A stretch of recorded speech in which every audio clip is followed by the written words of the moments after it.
Assalamu alaikum, dear students. I hope all of you are fine. It is lecture number 14 of geography of class 7th. And today I'm going to discuss chapter number 4 of geography, and its title is atmospheric temperature. So let's start. Let's see its content first.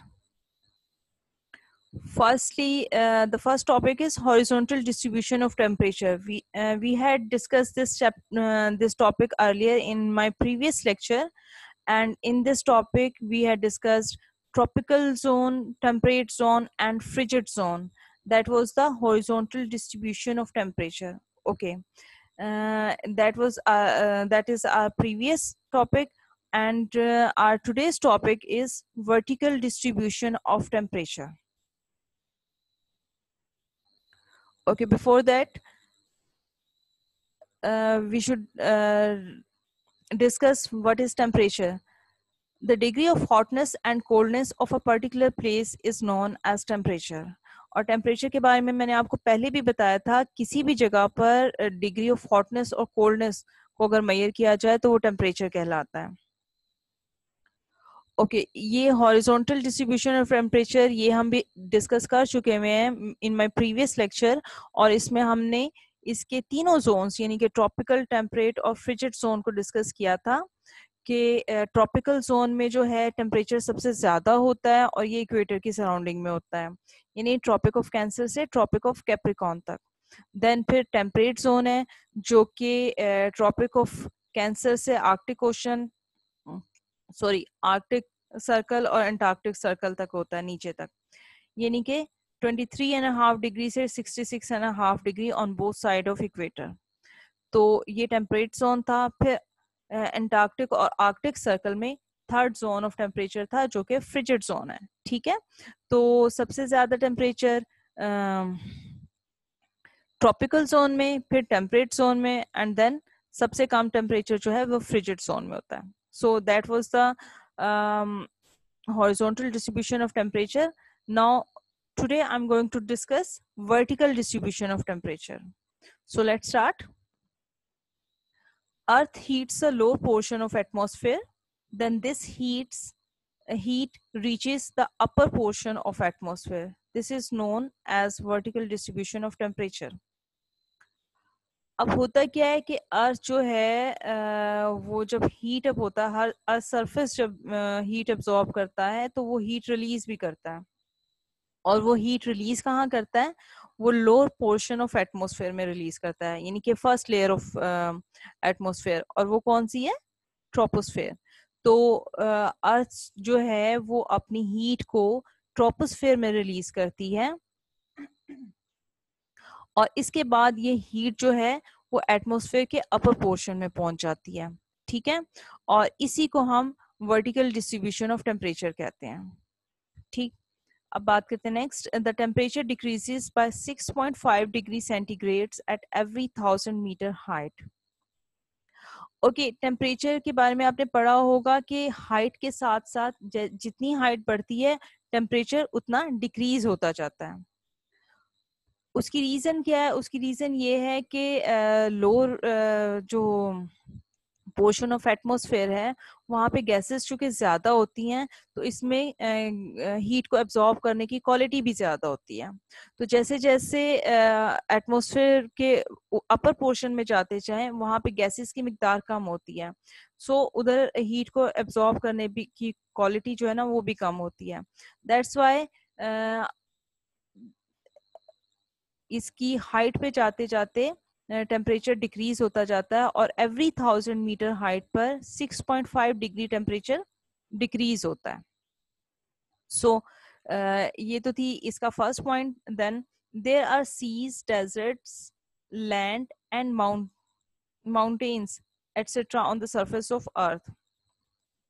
Due to this variation, the temperature ratio also varies from place to place. अच्छा, दूसरी बात जो इस topic में बताई गई है वो ये है कि प्लेस टू प्लेस जो है वो लैंड सरफेस वेरी करता है. अब वो कैसे वेरी करता है, कहीं पर आपने देखा होगा सरफेस पे कहीं सी है, कहीं पे डेजर्ट है, कहीं पे लैंड है, माउंटेन्स हैं, तो प्लेन एरियाज हैं, तो हर जगह पर रॉक स्ट्रक्चर डिफरेंट होता है, रॉक्स डिफरेंट होती हैं। और आपको ये भी पता है कि वाटर जो है वो कम हीट को एब्जॉर्ब करता है as compare to land portion. तो वाटर में हीट कम एब्जॉर्ब होती है, इसलिए रिलीज भी कम होती है, लेकिन लैंड पोर्शन में हीट ज्यादा एब्जॉर्ब होती है। ठीक है, फिर इसीलिए वो एरिया जो डिफरेंट एरियाज में लैंड सरफेस है उसके अकॉर्डिंगली वहाँ का टेम्परेचर होता है। लेट्स सपोज डेजर्ट में या किसी माउंटेनियस एरियाज में जहाँ पे रॉक्स डार्क कलर में हैं तो ज्यादा हीट को एब्जॉर्ब करती हैं। ठीक है, जो ग्रीन एरिया है वहाँ पे हीट कम एब्जॉर्ब होती है। तो प्लेस टू प्लेस जो टेम्परेचर का वेरी होना है वो इस वजह से है कि वहाँ का रॉक स्ट्रक्चर डिफरेंट है। ठीक है, लैंड एरिया में डार्क कलर की रॉक्स जहाँ पर होंगी वहां पे हीट ज्यादा एब्जॉर्ब होगी, इसलिए वहां का टेम्परेचर ज्यादा होगा। जहाँ लाइट कलर की रॉक्स होंगी या ग्रीन एरिया होगा या ग्रीनरी जहाँ पर ज्यादा होगी वहां पे हीट कम एब्जॉर्ब होगी और इस तरीके से वहां का टेम्परेचर कम होगा। इसी तरह वाटर पोर्शन पे टेम्परेचर कम होगा और लैंड पोर्शन पे टेम्परेचर ज्यादा होगा। So temperature varies from place to place. ठीक है, तो इसीलिए टेम्परेचर वेरी करता है और इसीलिए मुख्तलिफ माउंटेनियस एरियाज में आप देखें तो कंपैरेटिवली ठंडा मौसम होता है, डेजर्ट में गर्म होता है। तो ये रॉक स्ट्रक्चर का फर्क है। ठीक है, अर्थ सरफेस का फर्क है। तो ये तो थी सेकंड थिंग। अब तीसरी बात की तरफ आते हैं। At dawn and sunset, the sun rays fall on the earth in curved manner. So there is less heat at less heat. At 12 o'clock of noon, the sun rays fall vertically on earth. So there is more heat. अच्छा, don यानी सुबह के time पे और sunset शाम के time पे क्या होता है, जब सूरज निकल रहा होता है या गरूब हो रहा होता है तो उस वक्त जो है सन रेस अर्थ के ऊपर कर्व्ड मैनर में पड़ती हैं, यानी तिरछी होती हैं, ओब्लीक होती हैं। तो जब सन रेज जो ओब्लीक होंगी तो उससे क्या होगा कि उनकी इंटेंसिटी कम होगी, उनमें हीट और लाइट की इंटेंसिटी कम होगी। ये प्रीवियस लेक्चर में भी मैंने आपको बताया था कि जितनी स्ट्रेट सन रेज होती हैं उतनी ही उनमें हीट और लाइट की इंटेंसिटी ज्यादा होती है और जितनी कर्व्ड होती हैं उतनी ही उनकी इंटेंसिटी हीट और लाइट की कम हो जाती है। तो दिन के मुख्तलिफ टाइम में सन रेज जो हैं वो अर्थ के ऊपर मुख्तलिफ तरीके से पड़ती हैं। यानी एट 12 ओ क्लॉक जो नून है उस पे सन रेज डायरेक्ट पड़ती हैं, वर्टिकल पड़ती हैं अर्थ के ऊपर। सो उस वक्त हीट जो है वो सबसे ज्यादा होती है। ठीक है, और डॉन और सनसेट के टाइम पर अर्थ के ऊपर सनरेज जो हैं वो कर्व्ड मैनर में पड़ती हैं। दैट्स वाई उनकी इंटेंसिटी कम होती है और इसी वजह से टेम्परेचर भी कम होता है। सो ये दिन में मुख्तलिफ औकात में टेम्परेचर का फर्क इसलिए होता है क्योंकि सन रेज की जो है वर्टिकली डिपेंड करता है ना कि वर्टिकल पड़ रही है या कर्व्ड मैनर में पड़ रही हैं।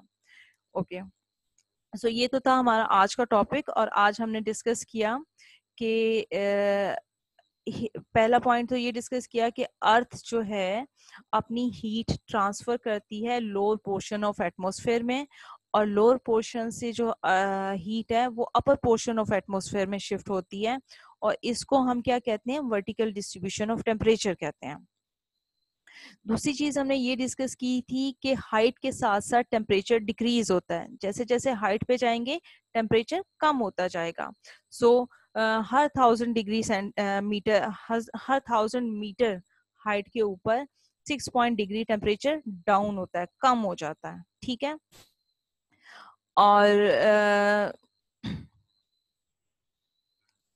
तीसरी चीज जो हमने डिस्कस की थी वो ये थी कि लैंड सरफेस चूंकि प्लेस टू प्लेस वेरी करता है, हर जगह पे लैंड सरफेस एक जैसा नहीं होता, तो लैंड सरफेस के हिसाब से टेम्परेचर जो है वो कम या ज्यादा हो सकता है। ठीक है, जहाँ पे माउंटेन्स हैं या जहाँ पे डार्क कलर की रॉक्स हैं वहाँ पे टेम्परेचर ज्यादा होगा, जहाँ पे लाइट कलर की ये ग्रीनरी है तो वहां पे टेम्परेचर कम होगा। इसी तरह सीज और ओशन के ऊपर टेम्परेचर कम होता है और लैंड सरफेस के ऊपर टेम्परेचर ज्यादा होता है। So temperature varies from place to place. तीसरी चीज, दिन के मुख्तलिफ चौथी चीज जो है फोर्थ वन, हमारा टॉपिक पॉइंट जो था वो ये था कि दिन के मुख्तलिफ औकात में टेम्परेचर वेरी करता है। और वो क्यों करता है? क्योंकि सनरेज सनसेट और डॉन के टाइम पे ऑब्लिक पड़ती हैं, ये कर्व्ड मैनर में पड़ती हैं, दैट्स व्हाई टेम्परेचर कम होता है। और 12 o'clock ऑफ नून जो है वो डायरेक्ट पड़ती हैं, वर्टिकल होती हैं सनरेज, दैट्स वाई उस वक्त जो है टेम्परेचर मैक्सिमम होता है दिन का और सबसे ज्यादा होता है। ठीक, सो ये था वर्टिकल डिस्ट्रीब्यूशन ऑफ टेम्परेचर। और इसमें कौन कौन से जो पॉइंट्स हैं वो हमने आज डिस्कस किए हैं। अच्छा, इस टॉपिक से रिलेटेड आपके नोट्स के में क्वेश्चन नंबर 2 है, वो देखिएगा। और उसमें वर्टिकल डिस्ट्रीब्यूशन ऑफ टेम्परेचर के बारे में क्वेश्चन पूछा गया है कि explain the vertical distribution of temperature. तो उसमें आपने यही पॉइंट्स जो हैं वो मेंशन करने हैं और यही आपका आंसर होगा। ठीक है, so you have to learn and write long question number 2 of chapter number 4 and okay, अल्लाह हाफिज।